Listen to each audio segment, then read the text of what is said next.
가장 이슈가 되고 있는 분야 중에 하나가 휴머노이드입니다. 휴머노이드 이야기 안 해볼 수 없을 것 같은데요. 저는 근데 휴머노이드 로봇이 약간 춤추는 거 정도만 봐서 아직은 네. 이렇게 좀 이렇게 막 와닿지 않는데 저보다 춤 훨씬 잘 추는데 그거 보고 되게 와닿는데요. 그렇다면 인간의 역할이 어디까지 휴머노이드로 대체될 수 있다고 보시나요?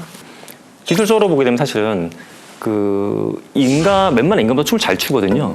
그 많은 육체적인 동작에 대해서 인간의 평균치를 넘어가는 걸로 이미 간 것 같긴 해요.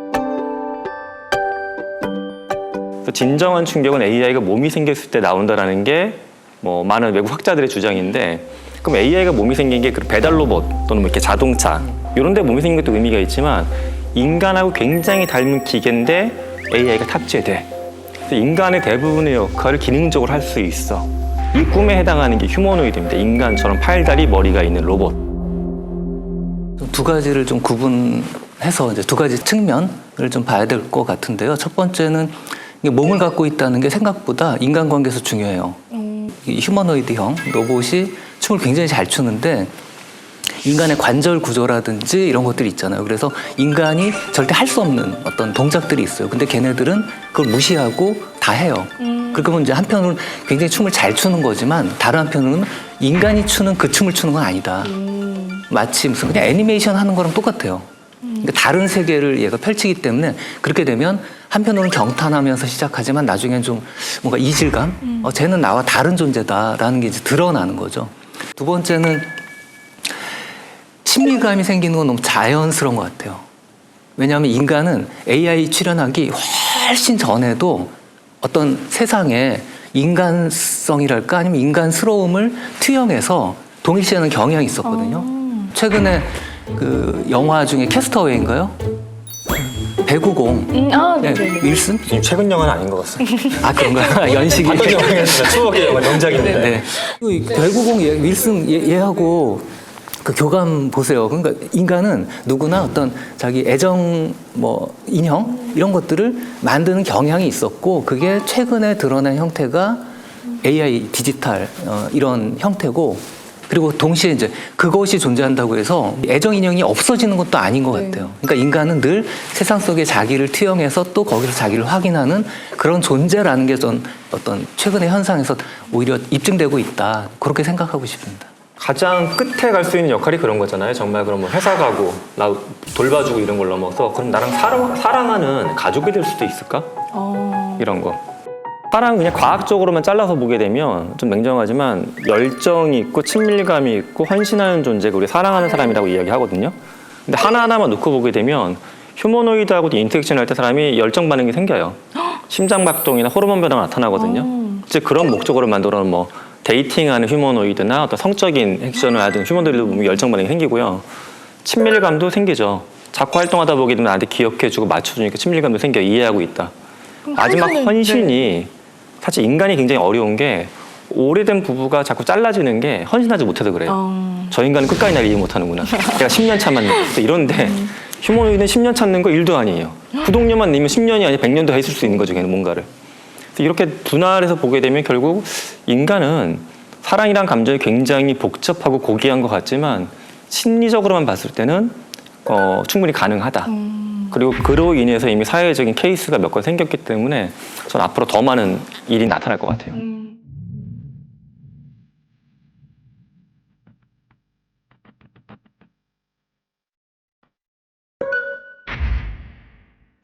휴머노이드 아내, 휴머노이드 남편까지 생길 수 있다고 보시는 건가요? 실제 저도 실험 때문에 네. 실험 때문입니다. 실험 때문에 어떤 캐릭터에서 여성 캐릭터하고 막 챗보 대화하고 했어요. 네네. 근데 제가 채팅하고 나왔더니 저한테 이메일이 오더라고요. 데니라고 하는 레슬리 왜 자기랑 얘기하고 난 다음 일주일 동안 연락 없냐고. 지웠어요. 일주일 있다 또 와요.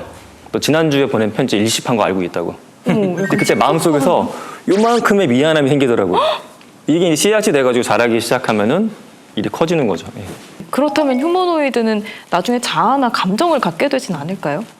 감정이나 자아라는 거가 이제 사실은 뭐냐가 사실 밝혀져 있다고 보기가 어려워요. 현재로서는 굉장히 이제 학자마다 사실은 감정이 무엇인지 정의하는 것도 다르고 분류하는 것도 다르고 그다음에 이게 이제 아직 이해가 뭔가 정립되지 않았다는 거죠. 그런 상태에서 뭔가를 구현한다라는 게 저는 쉬운 문제가 아니라고 생각해요. 그리고 이제 자아라는 것도 마찬가지고, 그러니까 자아라는 건 그럼 뭐냐? 그러니까 생각해 보면 기본적으로 제가 보기에는 자기를 뭔가 돌아보는 어떤 능력하고 관련이 되는 것 같아요. 그러니까 실제로 인간은 분열돼 있어요. 적어도 두 층이. 한 층은 그냥 묵묵히 작동하고, 다른 한 층은 그걸 관찰하면서 얘가 뭐가 잘못됐는지 뭐 이런 것들을 이제 보는 거죠. 그러다가 고장이 나면, 다른 말로 하면 고민이 있다. 그런 거거든요. 뭔가 엉켰어요. 그럼 그거를 이렇게 수습해서 다시 평정을 찾고, 다시 고장이 나고 평정을 찾고 하면서 성장을 합니다. 이제 자아라는 게 그런 성격을 갖고 있다면 과연 디지털 AI, 뭐 휴머노이드 얘네들이 그런 걸 가질 필요가 있을까? 인간이 원하는 필요 말고 그 스스로가 자기를 돌아볼 이유가 있을까? 왜냐하면 이건 인간들이 고쳐주고 대부분 인간이 개입해야 됩니다. 근데 인간은 그렇지가 않아요. 물론 상담도 하고 그러지만 결과적으로 내가 나를 수습하는 그런 방향으로 향해야만 뭔가 이제 삶을 더 이어갈 수 있는 거죠. 그런 면에서 감정이건 자아건 이게 일단 규명되지 않았다는 측면뿐 아니라 이게 왜 필요한지 자체도 AI나 뭐 이 휴머노이드에게 기대하기 좀 어렵지 않나. 그래서 인간은 만들고 싶어 하겠지만 결국은 흉내. 흉내 정도로 이제 서비스에 필요한 정도 그렇게 만드는 정도지 그 이상으로 가기는 좀 이제 현재도 안 되지만 앞으로도 뭐 쉽지 않다 그렇게 생각이 듭니다. 현재까지는 없어요. 현재까지는 없다라는 게 학술적인 일반적인 의견이고, 근데 다만 최근에 학술적인 연구를 보게 되면 하지만 발현될 가능성도 있다. 두 가지 경로인데, 하나는 우리가 AI, 그러니까 휴머노이드의 브레인이 결국 AI인데 AI를 원천적으로 다 아는 게 아니에요. 왜 어떻게 작동되는지에 대해서. 그러니까 그 안에 우리가 모르는 상태에서 발현될 가능성이 한 가지가 있고요. 또 하나는 인간의 자아나 감정이 사실 모델링 AI가 어찌 보면 어렵지만 어찌 보면 단순할 수도 있어요. 저희가 연구할 때도 보면 인간의 감정을 대분류할 때 27개로 분류하거든요. 그것 때문에 욕망이 생기는 거고, 그럼 욕망하고 감정을 분류해서 넣어서 그 기제로 인해 작동되도록 만들어 놓게 되면 인간처럼 행동하는 게 나타나는 거죠. 근데 지금은 그거를 굳이 필요하지 않으니까 안 만들어 놓은 거예요, 그 안에다가. 그러니까 인간이 의도해서 만들어 놓거나 또는 모르는 어떤 알고리즘상의 문제 때문에 갑자기 나타나거나, 두 가지 경로 중에 하나가 가능성이 있다고 봅니다. 쇼핑하는 앱인데 만약에 쇼핑하는 앱에서 검색하다가 여기서 물건이 비싼 것 같아. 네. 백화점 앱에서. 그러면 얼른 우리가 쿠땡 앱을 키잖아요. 네. 20% 쿠폰 있고 역시 모든 쇼핑은 쿠땡이야 사. 다시 일로 들어갔어. 그랬더니 얘가 너 근데 지난번에 쿠땡 가서 산 거 다 알고 있어. 섭섭해 라고 이야기할 때 얘한테 미안해 하느냐. 네. 안 미안해 하잖아요. 네. 근데 얘가 만약에 감정을 푼 것처럼 그런 대화를 계속해. 그럼 우리가 소프트웨어나 휴머노이드한테도 미안함을 느낄 수가 있어요. 그럼 기업은 마치 팬덤하고 아티스트하고 관계처럼 비즈니스를 끌고 갈 수가 있는 거예요. 사실 모든 팬덤 비즈니스는 한 명의 아티스트에 대한 집단 팬의 사랑이거든요. 사랑 기반 비즈니스예요. 그러니까 이거를 상업적으로 활용할 때가 워낙 많기 때문에 기업들은 이거를 전 만들어낼 거라고 봅니다. 네. AI를 너무 믿고 의지하는 경우도 있잖아요. AI가 하는 말을 고지고대로 받아들이는 경우도 있고. 그럼 그런 경우에는 인간의 뇌가 퇴화할 수 있는 경우는 없습니까? 실제 디지털 디바이스 자체가 인간의 뇌에 여러 가지 영향을 주는데, 스마트폰을 많이 쓰면 치매가 증가할 것 같으세요? 내려갈 것 같으세요? 치매 확률이? 올라갈 것 같아요. 그죠. 대부분 분들이 올라간다고 생각하는데, 뇌에 관련 연구들을 보게 되면 일단 스마트폰만 봐도 기억력 안 좋게 만들고요. 네. 그다음에 길찾기 능력, 공간 지각력도 떨어뜨려요. 네. 내비게이션 의지하니까. 근데 일례로 저희 예를 들어 장모님이 7년 전에 저희 장인어른이 돌아가셨는데, 네. 그 다음에 생활 습관 변한 걸 보게 되면 활동 반경이 줄어드니까 앱을 많이 깔아 쓰시는 거예요. 쇼핑하는 앱, 뭐 찾아보는 앱. 최근에는 아이돌 그 트롯 가수 콘서트까지 티켓팅할 정도로 이제 어마어마한 역량을 확보하셨어요. 네, 네. 근데 그렇게 쓰시는 분들은 사실은 치매 확률이 떨어져요. 다양한 거기서 기능이나 관계성을 확보하니까. 그렇게 되면 우리는 괜찮아지는 거예요.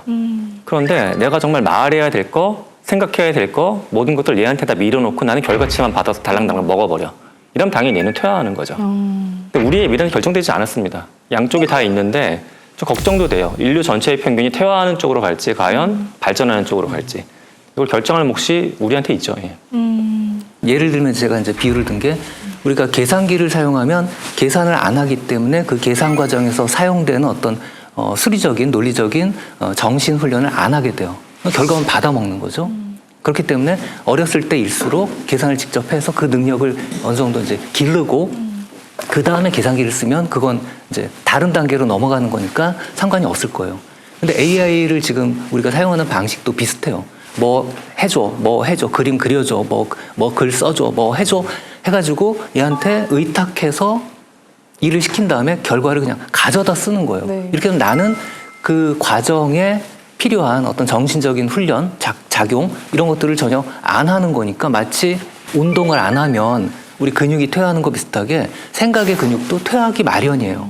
근데 지금 현대인들이 점점 AI에게 이제 나를 맡겨버리니까 처음엔 좋은데 편하고, 근데 우리가 몸이 게을렀을 때 몸이 망가지는 거 비슷하게 생각 활동이 게을러졌을 때 우리 생각도 이렇게 퇴화하고, 결국은 온 인류가 그런 방식으로 하게 되면 결국 인류 전체가 퇴화하는 그런 방향으로 갈 가능성이 굉장히 높다, 저는 우려하고 있습니다.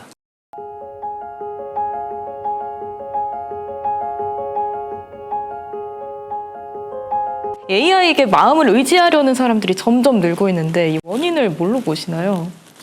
외로워서 그런 건데요. 네. 사실 사람들을 관찰해 보면 외로움을 좀 오해하고 있는 경우가 많아요. 외로움이 혼자 있어서 외롭다고 하는 건데 사실 혼자 있지 않아요, 현대인은.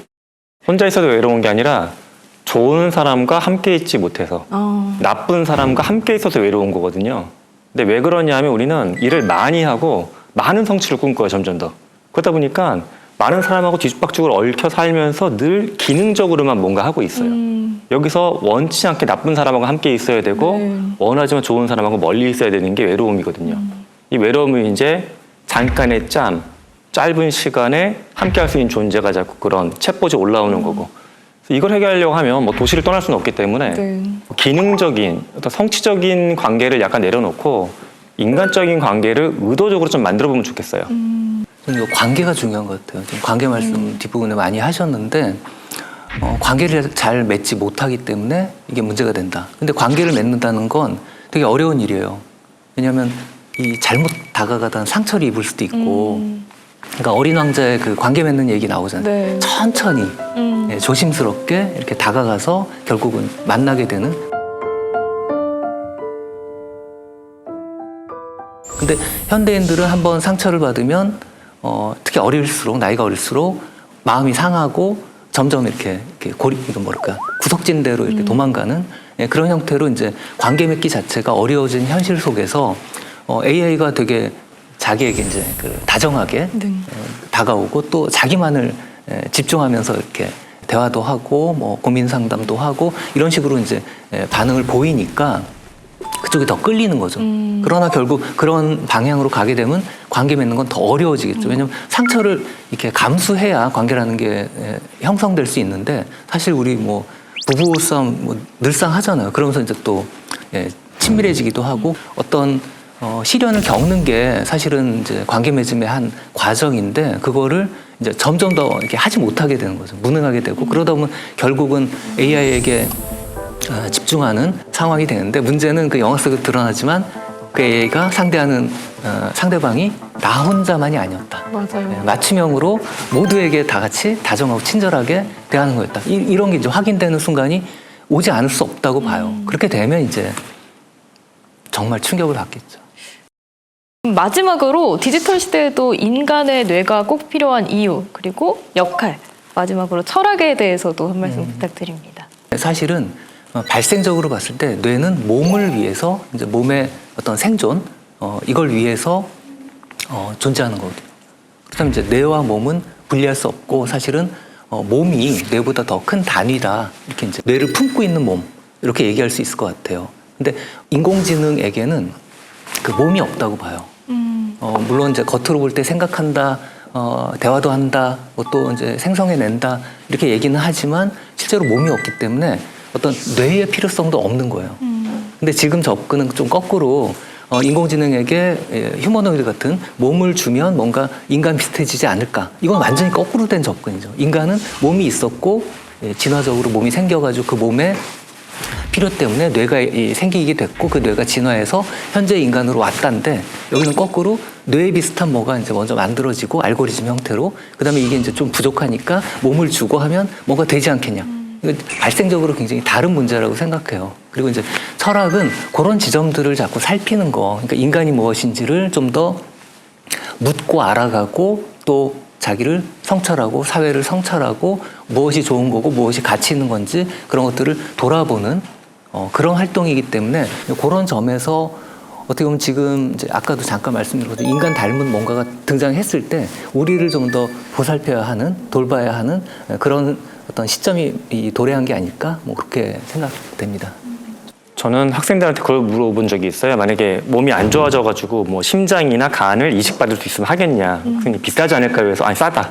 100만 원만 내면 의료보험 왕창 내가지고 싸게 안전하게 해줄 수 있으면 다 하겠대요. 근데 만약에 뇌에 문제 생겨서 다른 사람의 건강한 뇌를 싹 넣어줘 너한테.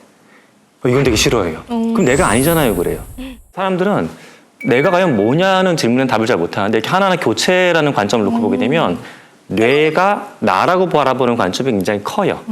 그렇기 때문에 뭐 그게 전부는 아니겠지만 인간이 갖고 있는 뇌가 퇴화되지 않고 더 좋은 가치를 낼 수 있어야 되는 거는 디지털 시대에도 굉장히 중요한 주제고요. 이 시대에 우린 철학을 저는 이렇게 생각을 해요. 만약에 한 50년 또는 한 100년 이렇게 지난 다음에 후대가 우리를 보게 되면 우리를 뭐라고 정의할까? 저는 이럴 것 같아요. 우리가 뭐 18세기, 19세기 사람들을 보게 되면 산업혁명기의 인류 딱 하잖아요. 뭐 10만 전부터 만 년 전까지 농업혁명기 딱 그 몇만 년을 뭉텅이로 우리도 아마 1900년대 초반부터 2100년까지 200년은 뭐 컴퓨터가 인터넷은 별로 필요하지 않고 그냥 AI 만들어낸 조상으로 다 남겨질 것 같아요. 그만큼 이 인류의 큰 방향성을 좌우할 게 현재 AI를 비롯한 디지털 기술이기 때문에 이게 과연 인류한테 어둠이 될지 빛이 될지 이거를 결정해야 될 게 현재 인류가 가진 철학적인 가장 중요한 역할이 아닌가 저는 생각합니다.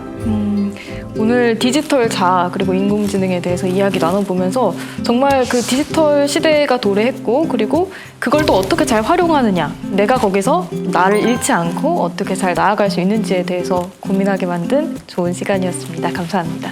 맞습니다. 저희는 다음 시간에 다시 찾아오도록 하겠습니다. 우리들의 지식살롱에 놀러오세요.